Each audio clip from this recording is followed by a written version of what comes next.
Eu cumprimento a amada igreja com a paz do Senhor, amém? Amém. Gostaria de dizer que para mim é um motivo de muita alegria mais um dia poder estar aqui com os irmãos para compartilhar daquilo que o Senhor tem feito nas nossas vidas. E também eu gostaria de pedir aos irmãos que enquanto eu estou falando essa palavra, que se encontra no Evangelho, segundo escreveu São Mateus, no capítulo 5, no verso 14, Mateus 5, verso 14, que os irmãos estejam intercedendo por mim, para que o Senhor fale através de mim. Porque interceder não é simplesmente interceder, porque atrás do interceder também existe um ato de adoração ao Senhor.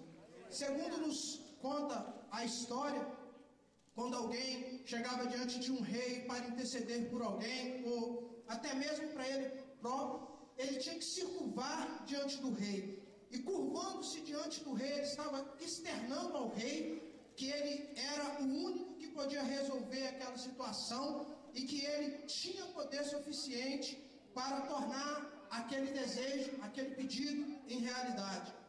Mas todos aqueles reis morreram e mortos estão, mas o rei que você e eu hoje estamos diante dele vive e reina eternamente, e ele está aqui hoje, e o momento que nós curvarmos e adorar a ele, ele há de fazer grandes coisas ainda neste tempo, até o término do culto. Quantos encontraram pode dizer amém? Assim diz a palavra do Senhor: vós sois a luz do mundo. Não se pode esconder uma cidade edificada sobre o monte. Me chama a atenção aqui nesse versículo, que é muito conhecido, acredito que todos aqui conhecem de cor, essas três coisas que o Senhor Jesus fala aqui.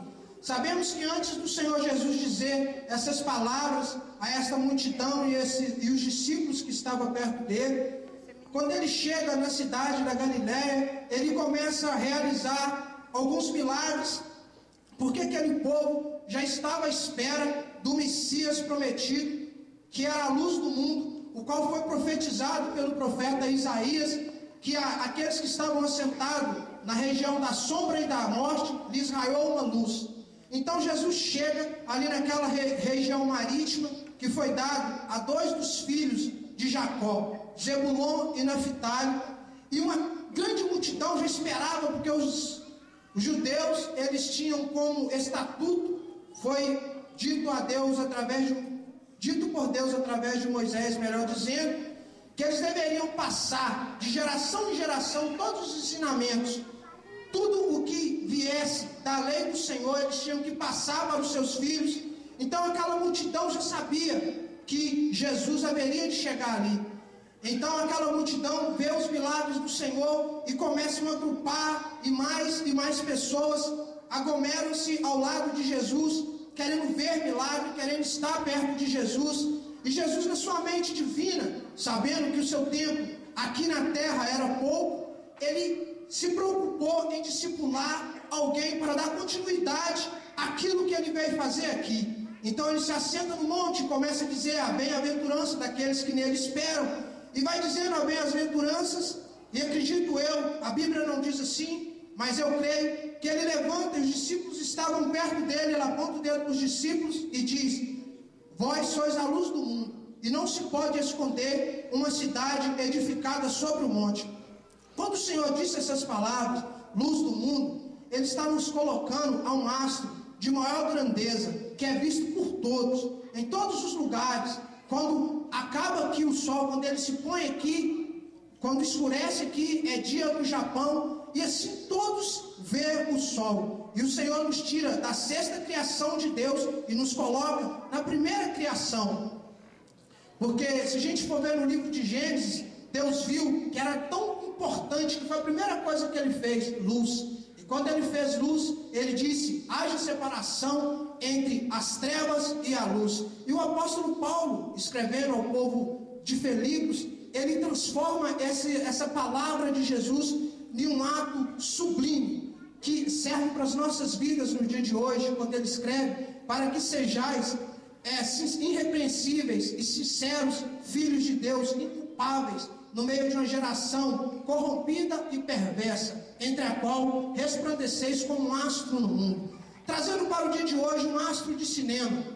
Vamos para um astro de cinema dos Estados Unidos, um bem famoso. Aonde ele vai, a multidão está do lado dele. Aonde ele vai, as pessoas querem abraçar, querem ter um autógrafo, querem tirar uma foto com ele. Então o apóstolo Paulo escreve aos irmãos de Filipos dizendo que nós temos, melhor dizer, dizendo que ser assim, as pessoas têm que sentir vontade de estar do nosso lado por ser cristão. As pessoas têm que olhar para você, tem que ouvir dizer, olha, o irmão fulano de tal vai estar em tal igreja assim hoje cantando ou pregando, e aquela multidão, as pessoas têm que sentir prazer, não, eu vou lá para ouvir, eu vou chegar, eu quero ouvir, eu quero tocar, eu quero tirar uma foto com ele e colocar na parede da minha casa. Quando chegar alguém enfermo na minha casa, eu vou dizer, olha, este é o homem de Deus, este é uma luz do mundo. Se você quiser, vamos à casa dele, vamos procurar por ele, e ele vai orar por você, e você vai ser curado. Então, irmãos, o apóstolo Paulo está dizendo que nós, como cristãos, temos que irradiar as pessoas a ponto deles sentir prazer de estar ao nosso lado.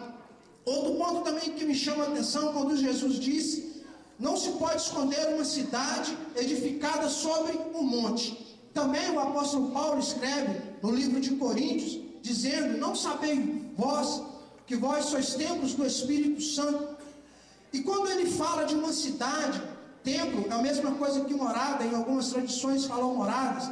Então existem templos grandes como esse, existem templos menores. Então assim ele está referindo a nós mesmos, alguns mais altos, outros mais baixos, uns mais gordinhos, outros mais magrinhos, mas é templo de Deus, templo. Então quando Jesus fala uma cidade, ele está falando de você, ele está falando de mim, ele está falando de todos nós que estamos aqui, uma cidade, um corpo unido. E quando ele fala edificada sobre o monte, ele está chamando a atenção para ele. Ele está dizendo que ninguém, nenhuma escuridão, nada, nenhuma treva, nenhuma seta do Satanás vai poder encobrir o brilho que é em nós, porque nós estamos edificados nele, a rocha eterna, a nossa rocha, a nossa salvação, o nosso refúgio forte. E é nele que temos que estar confiante, sabendo que tudo o quanto o Senhor nos prometeu há de ser cumprido. E eu agradeço pela rica oportunidade. Amém.